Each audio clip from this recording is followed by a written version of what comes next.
শুধু বন্ধবার থাক শুক্রবার দিন চিন্তা লইছে কি চাকরি দিয়ে দিলাম একটু শান্তি নাই বাড়িতে যাইয়া 2 দিন একটা দিন লাইফ করতে পারবে না। চোখের সামনে স্বামীর মৃতদেহ দেখে হাহাকার করছেন একজন স্ত্রী।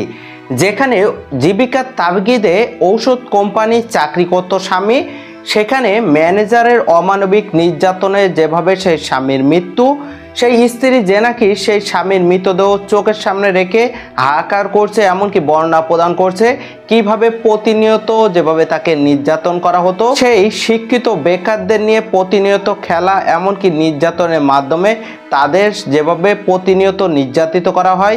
ভিডিও ক্লিপটি দেখতে থাকুন। সেই বোনটির কথা শুনলে আপনারা নিজেরাই চমকে যাবেন। চলুন সরাসরি মূল ভিডিওতে চলে যাই। আসসালামু আলাইকুম, আর্টনেস্টের নতুন একটি ভিডিওতে স্বাগতম। আমি আশরাফ রহমান। আপনি যদি আমার চ্যানেলে নতুন হয়ে থাকুন অবশ্যই চ্যানেলটি সাবস্ক্রাইব করে পাশে থাকা অল নোটিফিকেশন বেল আইকনটা অন করে দেবেন। ইতিপূর্বে চ্যানেলটি সাবস্ক্রাইব করে থাকলে আপনাদেরকে অসংখ্য ধন্যবাদ। প্রতিনিয়ত স্বামীর নির্যাতন, এমনকি যেভাবে এক পর্যায়ে সেই ওষুধ কোম্পানির ম্যানেজার কর্তৃক নির্যাতনের সেই স্বামীর মৃত্যুর বিষয় নিয়ে বর্ণনা প্রদান করছে স্ত্রীর 6 বছরের বিবাহ জীবন। যেখানে সেই স্বামীর প্রতিনিয়ত যেভাবে ভেঙে পড়া, সেই বিষয়টি যেভাবে স্ত্রী প্রত্যক্ষ করা, এমনকি এক পর্যায়ে ম্যানেজারের অমানবিক নির্যাতনে তার মৃত্যু। চলুন প্রথম সেই বোনটির কথা শুনে আসি, তারপর সেই সম্পর্কে তথ্য নেব। অনেকে ছুটির দিনে ডিউটি করে তো? হ্যাঁ, ছুটির দিনে শুধুমাত্র শুক্রবার দিন যে থাক শুক্রবার সেদিন বাসায় থাকতো, সেদিন ডিউটি করতো না। একদিন খালি থাক শুক্রবার খালি বন্ধ, ওই দিন শুধু বন্ধ থাক শুক্রবার দিন। আমার বাবা ফার্মেসি, আমার নিজস্ব ফার্মেসি। ঠিক আছে, আমি উনি আমার এলাকার, উনি জানে আমার বাবার ফার্মেসি।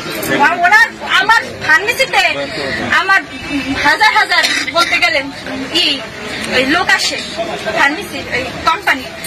আমার বাবাই কইছে কি চাকরিটা লইছে, কি চাকরি দিয়ে দিলাম একটু শান্তি নাই বাড়িতে যাইয়া 2 দিন একটা দিন লাইফ করতে পারবে না, ছুটি কাটাইতে পারবে না।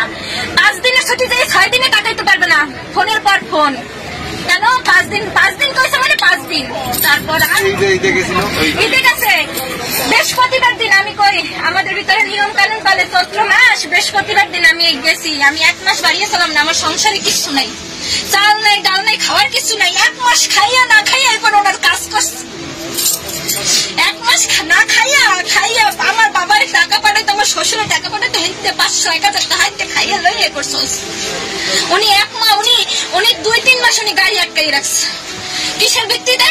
কোম্পানির টাকা। কিন্তু ও তো কোম্পানির টাকা খরচা করে নাই, কোম্পানির টাকা তো দোকানে, সে দায়িত্ব তো তার, সে উঠাবে। সে ম্যানেজার হয়েছে কোন ইসে? হ্যাঁ, কি ইসে ম্যানেজার হয়েছে? ম্যানেজার খালি শুধু ফোন দিয়ে শুধু দায়িত্ব পালন করাইতে হলেই হল, ওনার কাজ নাই। ওনার কি কাজ? হ্যাঁ, উনি এই যে ওরিয়নে যে কজন চাকরি করে, কয়জনের উনি মেন্টালি প্রেশার মানে টর্চার করে, সবার মেন্টালি টর্চার করে। একটু খাইতে পারে নাই, খালি কইতে আমি এসপি করি না, আমি মরে যেতে পারতাম।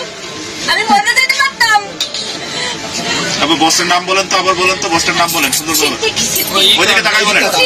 মামলা করে দেন, মামলাই করতে চাই।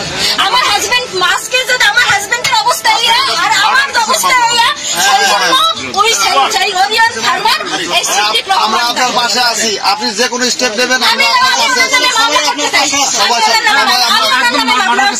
একবার ডাইরেক্ট মামলা করবেন। আমি ওনার মামলা করব। হ্যাঁ, অবশ্যই। আমি ওনার নামে মার্ডার কেসে মামলা করব। অবশ্যই। আমি আমার আপনারা কিছু জিজ্ঞেস করেন না, আমি তাই কিছু আমি কি বলবো? আমি কার কাছে বলবো? আমার তো ভালোই নাই, আমার কার কাছে বলবো? আমার অল্প বয়স, আমার 6 বছর হয় না বিয়ে হয়েছে। এই 6 বছর পড়বে, আগস্ট মাসের 14 তারিখ 6 বছরে পড়বে। আমার একটা বাচ্চা নাই, আমারও দেশের কত প্রাণী, একটা বাচ্চা নেবো, আমাদের একটা মেয়ে হইবে, তার কোনো শান্তি নাই, সারাদিন ফোন থেকে ঘুমায়। আর